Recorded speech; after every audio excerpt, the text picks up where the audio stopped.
কখনো দেশপ্রেমিক হয় না। বেঈমানরা ক্ষমতায় গেলে কি হয়? জনগণের সম্পদ আত্মসাৎ করে আজকের কোটি কোটি টাকা তারা হাজার হাজার কোটি টাকা বিদেশে পাচার করে। একটা ছাত্রলীগের সভাপতি সেক্রেটারি একটা জেলার 2000 কোটি টাকা পাচার করেছে। তাই যদি করে থাকে এর পিছনে গডফাদার নাই? তারপরে লক্ষ লক্ষ কোটি টাকা পাচার হচ্ছে মানে কি? বেঈমানরা ক্ষমতায় গেলে বেঈমানদের ক্ষমতা থেকে মানুষ কখনো শান্তি পায় না, স্বস্তি পায় না, মুক্তি পায় না। আপনারা অমুকের অনুসরণ করেন। আজকে দেশে কয়েকটা দেশের বিশ্বে কয়েকটা রাজনৈতিক স্লোগান চলছে, গণতন্ত্র, প্রোলেতারিয়েট, তারপর হলো প্রজাতন্ত্র। এই যেগুলাই আমরা বলেন না কেন, এইগুলা কিন্তু স্বৈরাচারের কৌশলী ছদ্মনাম। গণতন্ত্র, ট্রাম্প বলেছে আমি আগামী ভোটে হারিয়ে গেলে আমি এই নির্বাচন মানব না। যারা আমেরিকার স্টাইলে রাজনীতি করেন, কি বললেন ট্রাম্প? মানব না। ভারতের নির্বাচনে কেমন হচ্ছে? আজকে মুসলমানরা ভোট দিতে পারে না, তাদের বিরুদ্ধে নানান হামলা অপকর্ম। মুসলমানরা সন্তান জন্ম দেয় বেশি। একটা দেশের প্রধানমন্ত্রী মুসলমানদের এইটা বলে বিরোধী দল তাদের সম্পদ ভাগ করে দেবে। আজকে ভারতের গণতন্ত্র কি? ইংল্যান্ডের গণতন্ত্র কি? আমেরিকার গণতন্ত্র কি? যারা গণতন্ত্রের দোহাই দেন, আমি পরিষ্কার বলবো, আয়নায় নিজের চেহারা দেখেন। প্রজাতন্ত্রের যারা দোহাই দেন দেখেন, সমাজতন্ত্রের যারা দোহাই দেন দেখেন।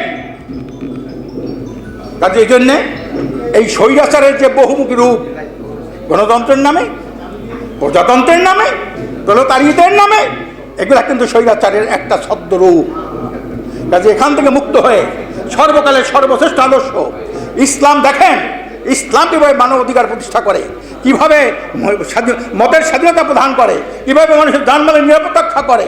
একটা শুধু মানুষের না, একটা জীবেরও আল্লাহ রসুল বলছেন তুমি অনর্থক একটা পাতা ছিঁড়িও না, দম্ভ ভরে মাটির উপরে হেঁটো না, একটা পশুকে না খাইয়ে রেখো না।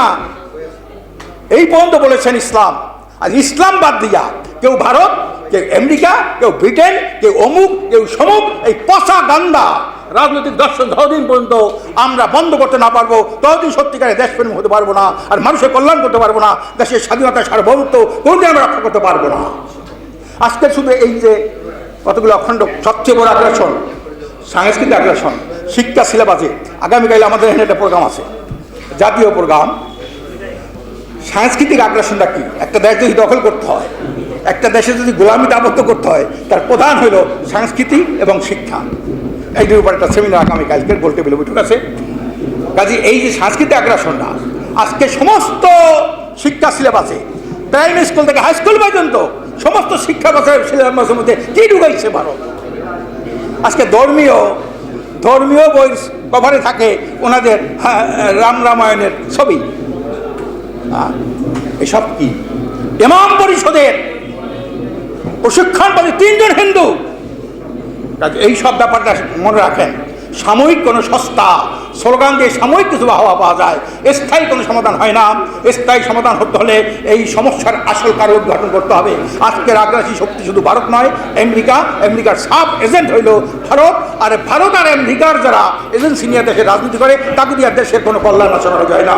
আমি আশা করি আল্লাহ আমাদের সব বুদ্ধির উদয় করবেন, আমরা সত্যিকারভাবে দেশকে ভালোবাসবো এই চিন্তা করি। আর ইসলাম একমাত্র মানবতার পথ, এছাড়া কোনো বিকল্প নাই।